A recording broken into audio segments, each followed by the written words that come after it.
registramos, ¿vale? Se analizará, o sea, no quiere decir que eso luego se vaya a hacer, se va a valorar, que supone esa inversión, que se pone introducir esa calle también. Todo eso está también planificado pensando en la inversión más el mantenimiento.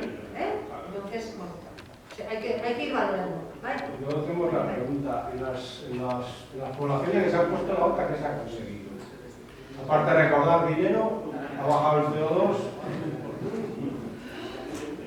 han cambiado los estilos de vida, la gente sigue haciendo lo de antes. En cierta medida, esto que sale de la Juan Antonio, igual en Zaragoza dividirse. Las capitales son los paradigmas anteriores, sobre todo Donosti y Bilbao, las zonas centros, que son las primeras que se implantaron a adoptar, el tráfico se ha reducido una barbaridad. Y de hecho, automáticamente suele venir incluso luego peatonalizaciones, más peatonalizaciones. No todo el mundo, pero ese es... tenía el Bilbao. Sí, no, pero luego están ejemplos de los que llevan ya un tiempo. Está el tema de Tolosa.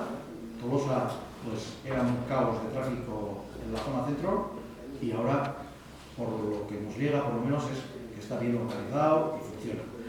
Y como Tolosa, Beasain, Rentería también está recién implantada y está funcionando bien. Sí, algunas zonas están ahora.